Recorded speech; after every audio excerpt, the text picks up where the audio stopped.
Okay, for stretching that TFL, tensor fascia latte, what we're going to do is you're going to stand close to something supporting you, a table, countertop, a ballet bar.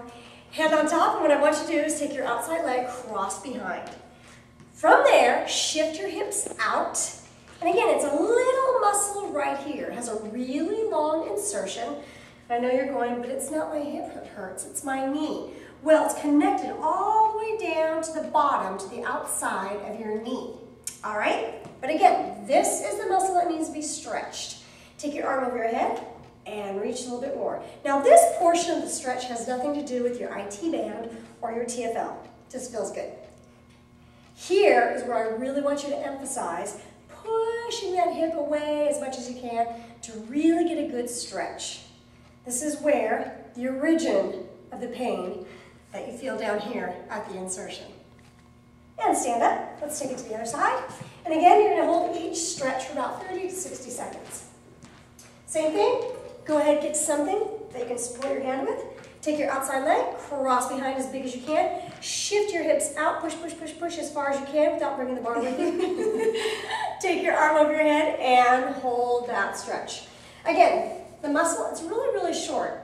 It's amazing how much pain this little itty bitty muscle can inflict all the way down on your knee. Right here on the outside, that's the insertion. Most of us will feel the IT band insertion down here if it's tight. But again, the muscle up here that we're trying to stretch, right up on top, TFL from the hip. Good, and stand up.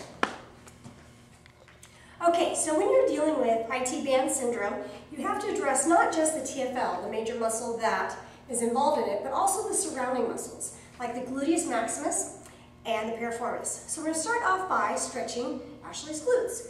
Ashley, do me a favor, pick up your right knee, bring it across your left, and now you're going to take your opposite hand as knee and pull it directly to your shoulder. Now, not across your body, so I don't want any rotation at all in your spine, just the knee. Make sure you're getting a big stretch in your hips, not just your low back yet. I know she's dying to stretch her low back.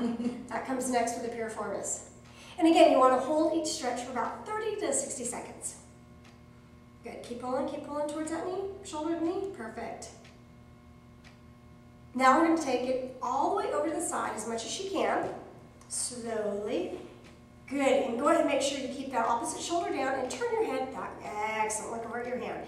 So now you got a little bit more glute stretch, but specifically we're getting the piriformis in. You also got some great spinal rotation. Anytime you're working with hip pain, you always want to include that low back. Now when you come back to center, be careful. You're going to bring both knees center first, uncross, switch sides, and recross. Never have 2 feet off the ground at the same time. 1 foot is always on the ground for support. Okay, take that opposite knee to shoulder and bring it just this, perfect. Again, we're looking for the glute stretch in this one. Some of you with tight butts feel it right away. Some of us might not feel it at all. And that's okay, still do it. Again, 30 to 60 seconds, you want to hold each stretch before moving on to the next. Piriformis, go ahead and rotate for me. Good. And you're also going to notice that one side is going to be tighter than the other, or one side is going to feel better than the other, or one side's going to feel worse than the other. That's totally to be expected. I was about to say normal, but what's normal, right? Good. Can you give me a little bit more? Use your own strength. Good. Excellent. And breathe. Good. Carefully rotate back and both feet down. Now you may need to do this stretch 2, even 3 times a day.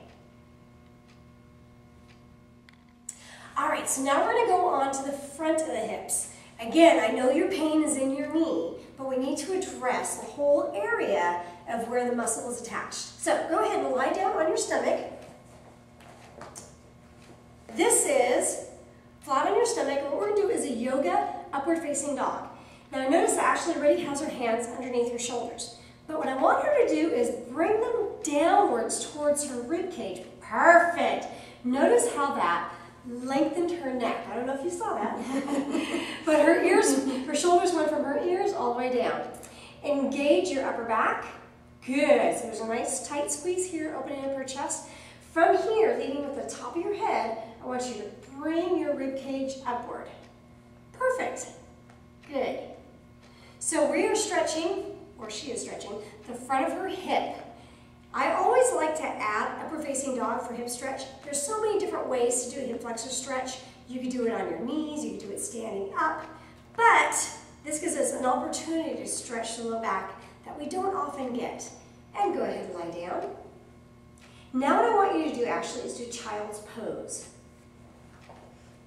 Because we did stretch the low back, I want to make sure that we get both directions of it. First extension, now flexion. Excellent. Come on up.